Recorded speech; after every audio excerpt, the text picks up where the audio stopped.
a todos, es un placer tenerlos aquí un día más por el canal de Entendiendo la Fisiología y el día de hoy vamos a continuar justo donde lo dejamos en el módulo de Fisiopatología, hablando ahora de hipotermia. La bibliografía sigue siendo la misma, el libro de Uribe Olivares, Fisiopatología, la ciencia del porqué y el cómo.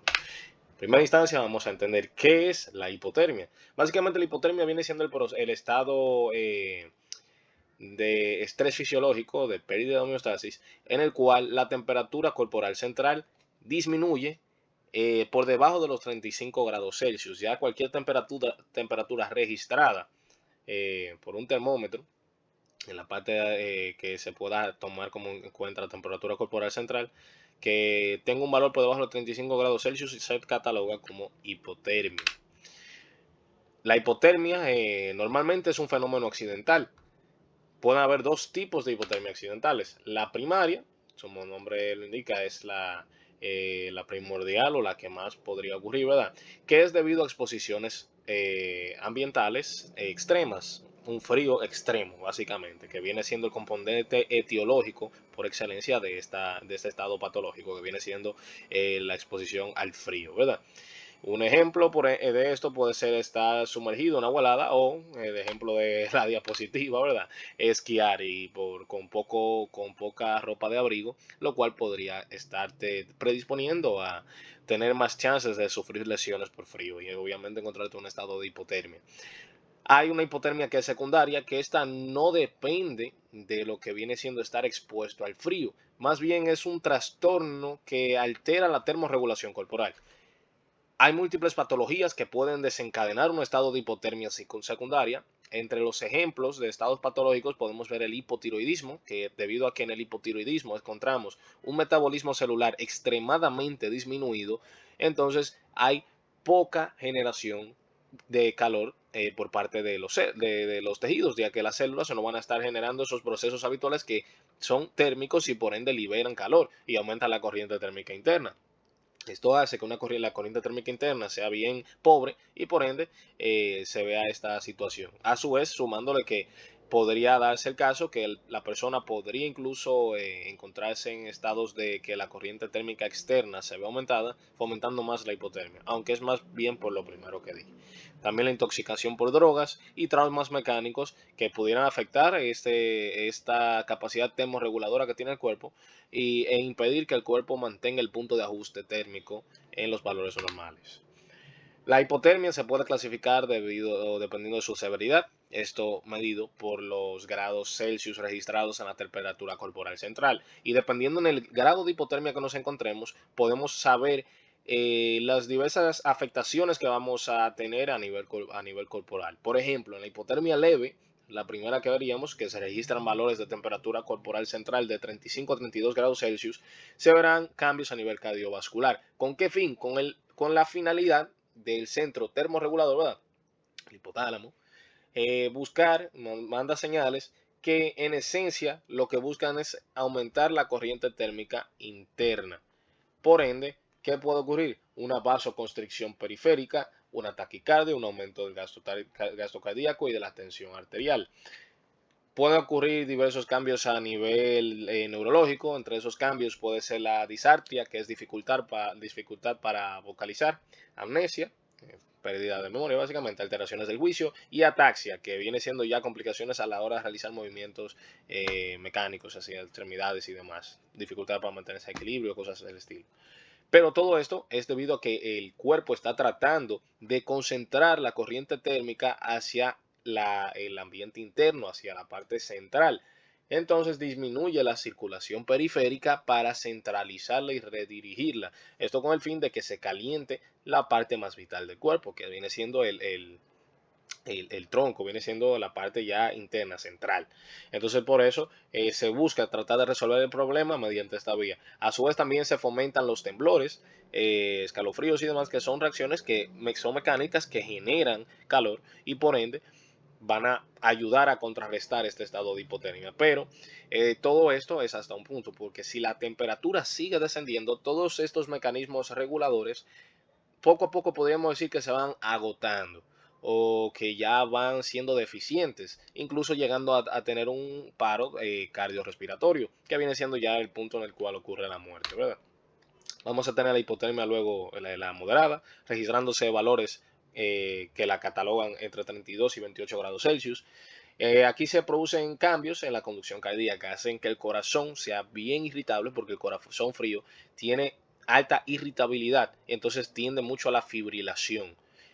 Estos cambios en la conducción eléctrica entonces pueden ser fatales porque pueden inducir entonces que en esa primera instancia que se aumentó el gasto cardíaco, la presión arterial y demás para tratar de corregir el problema, esto entonces aquí va a ser lo contrario porque ya vamos a ver que estos mecanismos se van a estar tornando defectuosos.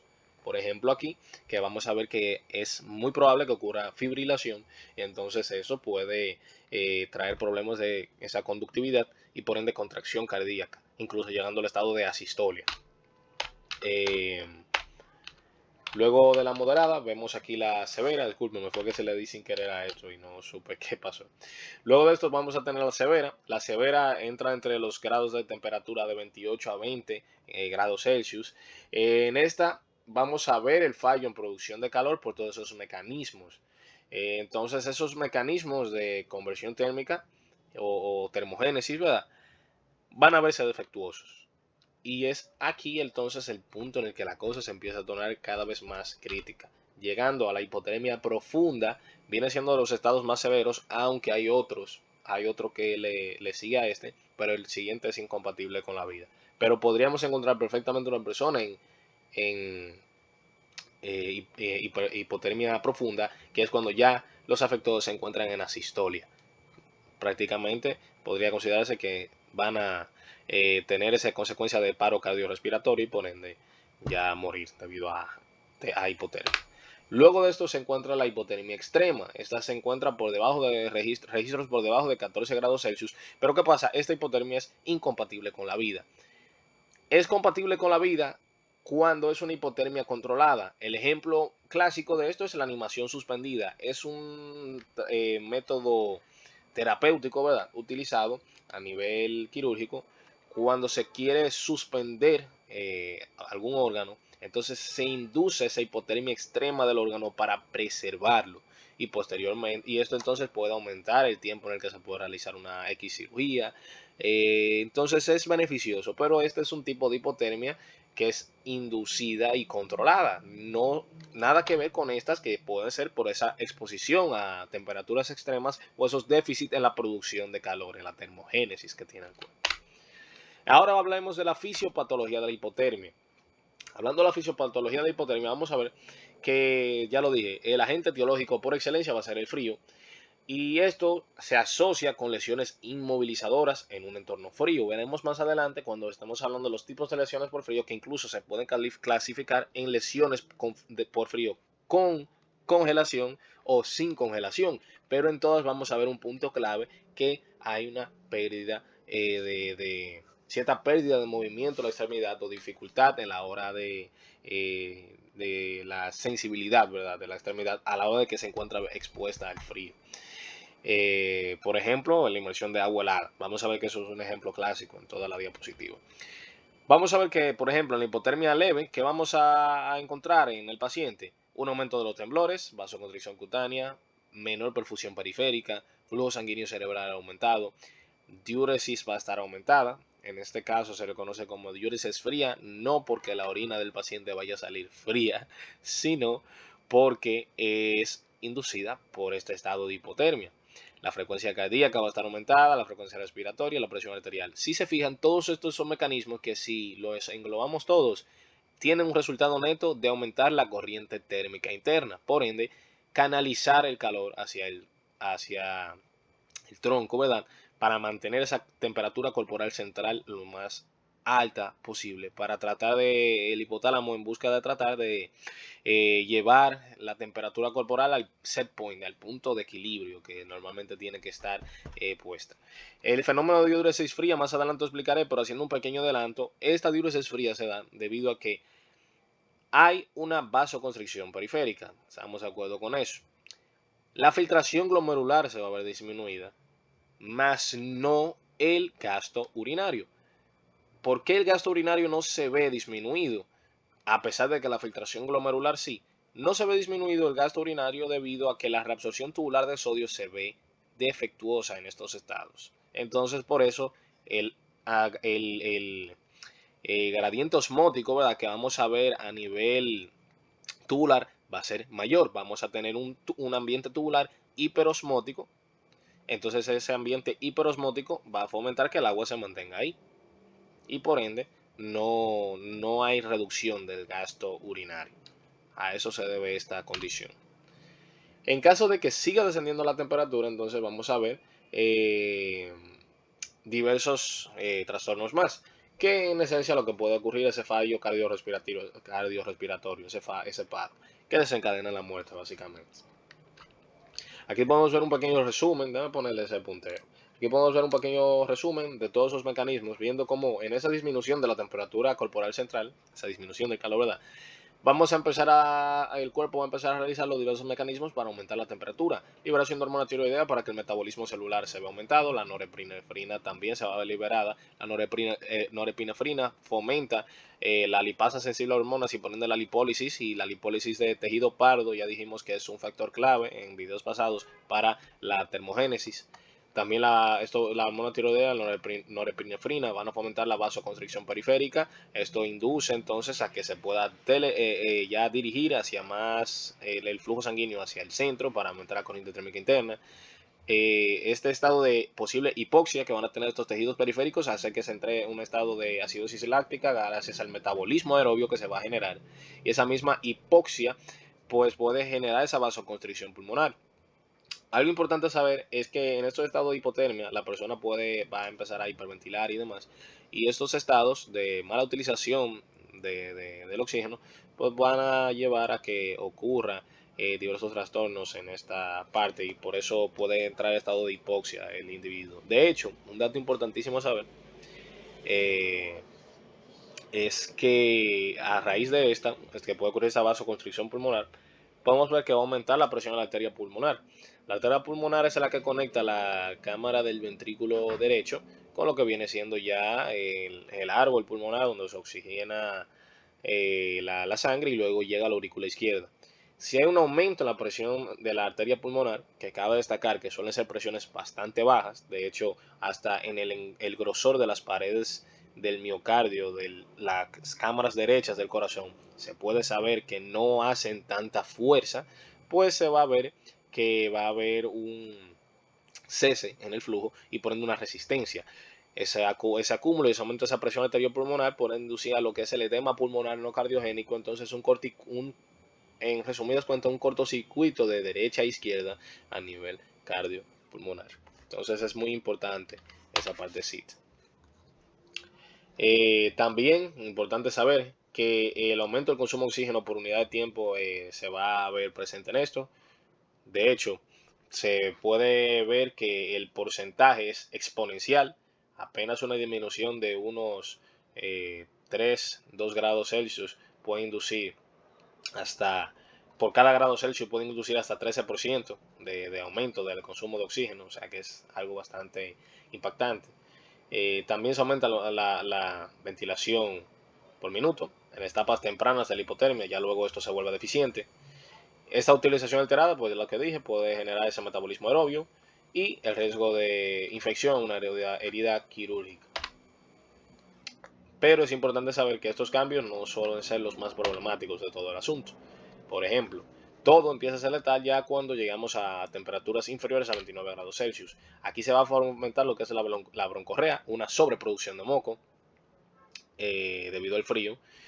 Esto también va a deprimir el reflejo toxinógeno y la mecánica ciliar en las vías respiratorias se ve deprimida. Si se fijan, todo esto afecta a vías respiratorias, entonces como resultado neto, lo que se tiene es que el paciente, aquí lo dice, exacto, el paciente puede presentar atelectasias, que es total colapso o colapso parcial de algún segmento pulmonar, y aspiración, que esa aspiración básicamente puede ser el ingerir sin querer alguna comida, o trozo de comida o algo, hacia las vías respiratorias. Entonces eso puede ser fatal y por ende a causar la muerte también.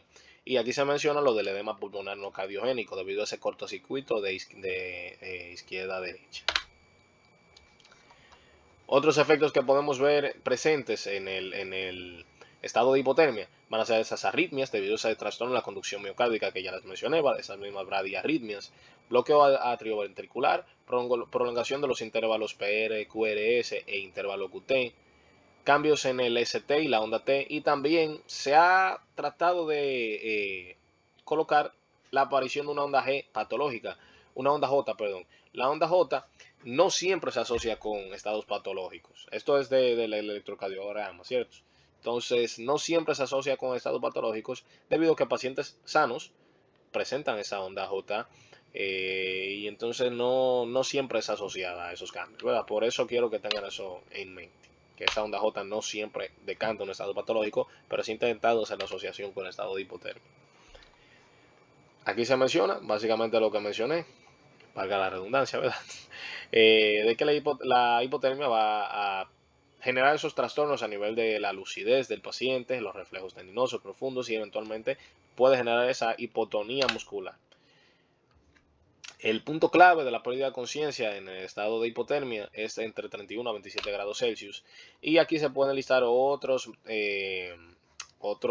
trastornos más que ocurren, que una disminución de la tensión arterial, ya esto luego de las etapas tempranas, ¿verdad? Ya cuando empiezan a verse deficientes los mecanismos de regulación, el gasto cardíaco se disminuye, la filtración glomerular también, la reabsorción tubular de sodio se disminuye. Entonces ya expliqué por qué el gasto urinario se mantiene, porque a pesar de que la filtración glomerular se disminuye, la reabsorción tubular de sodio se disminuye también, lo que hace que el espacio tubular se mantenga hiperosmótico y entonces fomenta que ocurra diuresis y por eso diuresis fría también. Entonces eso explicaría por qué ocurre una deshidratación en estos tipos de pacientes. Otros de los efectos viene siendo el ilio, que el ilio es el edema en las paredes intestinales, una baja detoxificación hepática, entonces vamos a tener déficit en la capacidad del hígado para eliminar diversas sustancias tóxicas para el cuerpo. Vamos a tener la presencia de úlceras de Wisniewski, que son úlceras en la mucosa gástrica, similares a lo que viene siendo el fenómeno de la piel de gallina, muchos lo comparan, pero a nivel de la mucosa gástrica, esas úlceras de Wisniewski. Vamos a tener hiperamilasemia, no siempre, pero es común verlo debido a que esa hipoperfusión que va a tener a nivel pancreático puede generar daño tisular en el páncreas y entonces fomentar que se libere amilasa en el torrente sanguíneo. Y aunque eso es raro, pero podemos ver que hay pacientes que desarrollan pancreatitis hemorrágica debido a hipotermia. Uno de los rasgos importantísimos a tomar en cuenta de un paciente hipotérmico es que va a tener un estado hiperglucémico. Ese estado hiperglucémico se da a que la hipotermia induce a la inhibición de la función de las células beta pancreáticas productoras de insulina, que son estas, ¿verdad? Entonces, esto hace que el paciente entre en un estado hiperglucémico. Por eso está contraindicado quizás el administrar cantidades de insulina para inhibir esto, porque cuando el paciente se recaliente, vamos a tener un efecto hipoglucémico debido a que ya va a empezar la producción de insulina normal y entonces aparte de haberles administrado esa exógena, pues vamos a hipoglucemia. Estos efectos, importante saber, ocurren por debajo de los 30 grados Celsius. En cuanto al manejo de electrolitos, es algo incierto el saber cómo actúan, pero siempre saber un ligero aumento del potasio por esa pérdida de la función renal que se tiene. Otra de las complicaciones que se van a ver presentes en la hipotermia es una supresión de la adhesión molecular endotelial, lo cual hace al paciente más vulnerable a cualquier tipo de infección.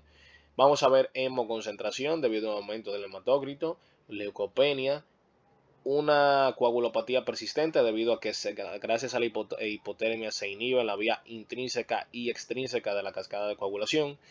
También vamos a tener una supresión medular, lo cual se traduce en trombocitopenia, ¿verdad? Como resultado neto y a igual forma por el secuestro esplénico que induce la hipotermia. Aquí se menciona lo del corazón frío, que es bien irritable. Y el punto crítico que tiene es que debajo de los 25 grados Celsius puede entrar en asistolia. Entonces, por ende, ya generar ese problema total en la conducción y que cese la conducción eléctrica del corazón y por ende que no pueda latir, lo cual se traduce en una posible muerte. La función plaquetaria se va a ver bastante afectada porque las concentraciones del tromboxano B2 se van a ver disminuidas. Aquí se ve lo de la cascada de coagulación que mencionaba de las vías intrínsecas y extrínsecas. Y ahora vamos a hablar de las lesiones por frío. Estas lesiones por frío se van a dar gracias a la hiperemia, que la hiperemia va a generar entonces disestesias. La hiperemia viene siendo esa reperfusión, ese aumento en el flujo sanguíneo hacia un órgano en específico. Entonces, esa hiperemia va a ser el factor que fomente en una segunda etapa la lesión, porque una lesión por frío tiene dos etapas. Tiene la etapa inicial, que es ya directamente por el agente del frío, y una segunda etapa que es gracias a la hiperemia, cuando ocurre esa reperfusión. Esa reperfusión que ocurre gracias a la hiperemia es lo que da esa sensación de ese dolor intenso o sensación de quemadura que viene siendo esas disestesias, ¿verdad? Entonces, ¿cuáles van a ser los tipos de lesiones? Podemos tener vesículas y ampollas, eritemas, equimosis y ulceraciones. También podemos tener una fase post-hiperémica, eso suele ocurrir de 2 a 6 semanas luego de la lesión por frío, y esto puede llegar a tener pérdida en la sensibilidad al frío en la zona afectada y cianosis en esa zona afectada. Y ya de las complicaciones más a largo plazo y que pueden ser graves es una desmielinización nerviosa y una atrofia muscular e incluso llegar a osteoporosis. Es importante también conocer lo que es el fenómeno del after drop. Este fenómeno se da debido a que normalmente las personas cuando se encuentran en estado de hipotermia y son recalentados, ya sea porque se les dio abrigo y demás, hay un after drop que es que la temperatura ya cuando la persona se está calentando baja aún más. Hay múltiples teorías de por qué esto ocurre. Muchas personas piensan que es debido a que el retorno venoso llega a toda esa sangre fría de las extremidades cuando ocurre esa vasodilatación, ¿verdad? A nivel periférico, y entonces toda esa sangre fría que vuelve de las extremidades llega al corazón y de ahí pues bueno vuelve a redirigirse hacia todo el árbol arterial. Pues se piensa que por esto hay una disminución de la temperatura luego que la persona ya se está recalentando. Hay otros que dicen que esto no tiene que ver con esta parte, que es más por trastornos metabólicos. Muchas cosas que hasta el momento se sigue discutiendo el por qué puede ser el motivo de que ocurra este fenómeno de recaída de la temperatura, ya cuando la persona se encuentra en el punto que se está volviendo a calentar y tratando de volver a tener la temperatura correcta ya por vía de que se le administre ropa para abrigarse o demás. Ahora, vamos a hablar de las lesiones por congelación, lesiones por frío con congelación. Es importante saber que vamos a tener un tipo de lesión por frío que es la más leve que una persona puede experimentar, que es conocida como frostbite. Esa se caracteriza por dolor y palidez inicial con un adormecimiento en la parte lesionada. Es la más leve que vamos a ver de estas lesiones por frío. Ahora, hablando específicamente ya de las que sí son más problemáticas, vamos a tener una lesión por frío de grado 1. En esta ocurre el congelamiento tisular, o hay hiperemia, hay edema, pero no se forman ni ampollas ni ocurre necrosis de tejidos. Este sería el mejor de los casos en las lesiones por frío con congelación. Cabe destacar que el frostbite no es congelación. Es importante saber eso. En esta sí. En la lesión grado 2, pues sí, igual que la 1, congelamiento tisular, hiperemia, edema, pero aquí sí se forman vesículas y ampollas. Entonces, en la grado 3 es que se congelan los tejidos, hay muerte del tejido subcutáneo, o sea que tenemos esa necrosis y también hay necrosis cutánea y hay vesículas hemorrágicas, que estas van a ser más pequeñas que las de segundo grado. Ahí se puede diferenciar de las de segundo grado. Y finalmente las lesiones de grado 4, ese tipo de lesiones incluso que las personas se pueden tener una amputación espontánea de las extremidades debido a esa necrosis que fomenta esa necrosis tisular que puede dar incluso gangrena, pérdida de tejido subcutáneo, músculos y del tejido óseo. En resumidas cuentas, se puede realizar una amputación instantánea. La parte afectada va a parecer dura, fría y blanca e insensible. Aquí se menciona lo de los componentes de la lesión por frío, que ya lo dije, la lesión inicial, ocasionada por el agente etiológico, directamente el frío, y la lesión por reperfusión, que esa lesión por reperfusión pues viene siendo cuando ocurre esa hiperemia. Importante saber que el punto crítico de congelación a nivel de los líquidos intracelulares viene siendo a menos 2 grados Celsius y ahí se empiezan a formar esos cristales de hielo intracelulares. Eso fomenta entonces que la presión osmótica del intersticio aumente, el agua sale de las células y entonces esa hiperosmolaridad celular que va a estar presente va a básicamente hacer que las células pierdan las funciones enzimáticas y demás, y en esencia produce apoptosis, esa muerte celular. Ahora hablando de las lesiones por exposición al frío, pero que no incluyen congelación, esas suelen ser más manejables porque no son tan invasivas, por así decirlo, como las que tienen el componente de congelación. Estas se denominan pernio o extremidad de inmersión al frío. Se caracterizan porque son nódulos, placas, máculas o pápulas pruriginosas, rojas o violetas que usualmente afectan el rostro, la superficie anterior de la tibia, dorso de las manos o pies. Este tipo de lesiones es muy común en esquiadores. Es una exposición al frío, pero que no llega al punto de congelación. Suele ser por exposiciones prolongadas. Y algo clave en esto es que el masaje o la flexión están contraindicadas para tratar esa lesión. Lo que se recomienda es dar abrigo a la persona en la zona que tiene la lesión y ya, no masajearla ni realizar fricción para buscar calentamiento mecánico. Simplemente el abrigar esa área de lesión. Así que nada, sin más dilación vamos a dejar el video de hoy por aquí. Y en la próxima clase vamos a hablar del síndrome febril, algo bastante contrario a lo que vimos el día de hoy, ¿verdad? Pero es un tema muy muy interesante y que ya tenemos una base hecha con el video de la fisiopatología de la fiebre, o sea que les recomiendo que vayan a ver ese video antes de verse del síndrome febril. Sin más dilación, vamos a dejarlo por aquí. Espero que la hayan pasado bien y nos vemos en el próximo video.